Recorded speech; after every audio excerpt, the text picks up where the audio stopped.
What's up, channel? So today we have the race truck in the barn. As you can see, it's freezing cold outside. You can actually see my breath. I got the fire going, just started it up, so hopefully it warms up in here a little bit. Now, originally, I believe I said that we were going to be working on the tow truck and working on pulling the engine out on that. Slight change of plans. I'm thinking we're going to pull the engine on this first, put the engine kind of into the back of the barn, and then get the tow truck in here and tear that apart. I really don't want to push this to the side. If you follow my Instagram, which I'll leave my Instagram name in the description below, you saw that I posted a lot of pictures of some of the parts that I got in for the race truck. So I'm kind of getting anxious to really step forward on this. So I'd like to have the race truck done come spring. So we got a lot of work to do. So I want to make a head start on it. Let's get the engine pulled on this. It's about 10 o'clock at night right now. So I got the day off tomorrow. I don't work, so we're just going to see how far we get on it and see if we can't get it pulled. I doubt I'll have it pulled tonight, but at least have everything mostly tore down so that it's prepped to go ahead and pull the engine. So I'm going to set up the camera, and we're just going to get to work.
All right, so a little bit of an update here. My camera ended up dying on me while I was recording. So I kind of moved ahead a little bit without the camera.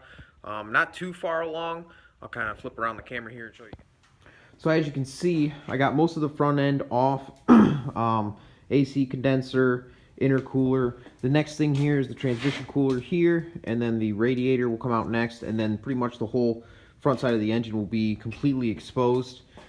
So once again, I'm just gonna set the camera up, do a time lapse, and we're gonna keep moving forward on this thing and see how far we can get. We got a nice warm toasty fire going on over there, so it's a little bit warmer than it was yesterday, so hopefully we can stay out here a little bit longer. Let's get it done.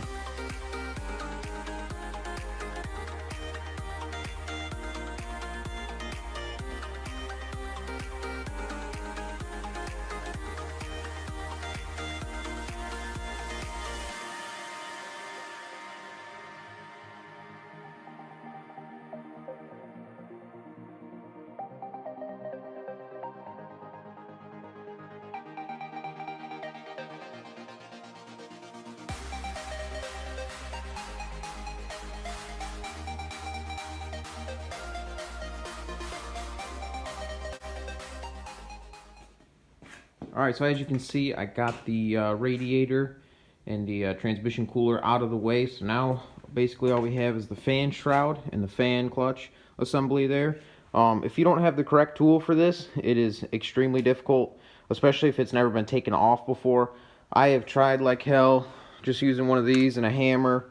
It's kind of difficult to try and do it that way with only one person. So I'm gonna have to either get somebody's help or get the correct tool. So kind of at a stopping point for now. Pop the top of the oil cap off, that way the oil can drain down and back into the pan. I'll probably take most of the stuff off the top of the engine. The up pipes do have to come out. I'll probably take the intake manifold off because we got the O-Dogs ported intake for the race truck build. And then this whole oil cooler assembly, we won't be needing that for the race truck build either. So most of this stuff I'm not even going to be using.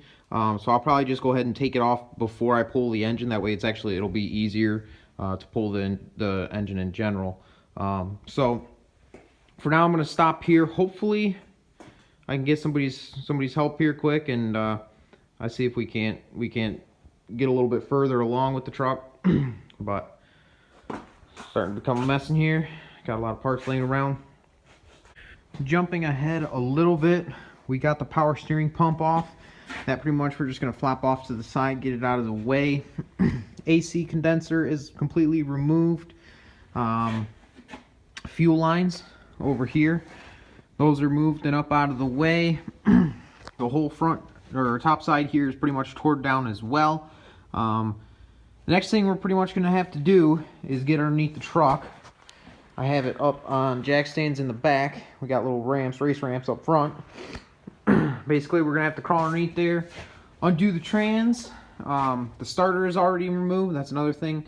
But also we got to get the downpipe out of there, and then the up pipes also have to come out as well. So a lot of the next few minutes here are going to be underneath the truck. All right, so skipping forward a little bit further, everything underneath is unhooked. The downpipe is out. The up pipes, I'm going to try to keep them in here just to make it a little bit easier, because the bolts that hold them to the manifold are pretty rusted. I built this little bracket here that sits where the turbo pedestal goes, and so hopefully this is going to work out well. This is going to allow me to get a lot closer to the block, and also let me get more of a center of gravity rather than going engine hook to the other side there. What I like to do is get everything unhooked from underneath, including the torque converter nuts, the bell housing bolts, pull all of those out, and then what I'll do is I'll leave 2 bell housing bolts in, and then lift the engine up like this, get your little 10 mil that holds these power wire that goes to the starter, get those off the side of the block. And then once I get it set up like this, I'll take a strap so that I can get the angle right. Both the engine mounts are out. I'll get a strap to keep the angle like this, and then I'll crawl back underneath there and break the last 2 bell housing bolts out, get rid of those, and then we are at the point where it's ready to pretty much come out. All we got to do is come forward with it, and should come out. So I'm gonna set you guys up and let's get this sucker out.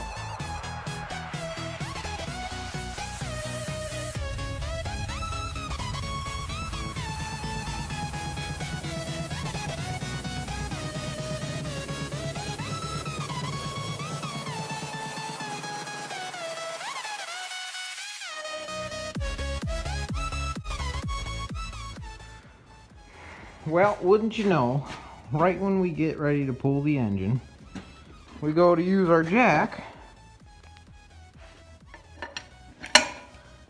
and it's dead. No thump, nothing. No pump. What the heck? We still got to get up and over the oil pan. Oh, man. God bless. Well, boys and girls, we finally got it out. I know it wasn't on camera. I was really struggling with this thing. Ended up putting the torpedo heater on it. Was able to get it to work finally. I would highly suggest, which this is my first time trying this, but you know, this plate was the first time I've ever pulled the engine with that plate, and I was hoping I'd be able to pull it without removing these up pipes, but as you can see, we rubbed pretty good on the firewall there. It would just make it a lot easier just to go ahead and remove those. It is, like I said, they're kind of a pain. That's why I didn't remove those, but it definitely would go a long way just getting those out of the way. So, there it is, guys. I hope you guys enjoyed this episode. Making progress. The next video you guys are going to see, we're going to tear apart the engine. Kind of do, you know, pull the heads off, everything, you know, everything on top here is going to be pulled off. So, that's going to be kind of the next thing. I'd also like to pull the trans as well, because we're going to have to send that out to be built. Leave a comment down below. Let me know what you guys think about how everything's going so far now that we finally got the engine pulled. Like this video, comment, subscribe, and I will see you guys on the next one.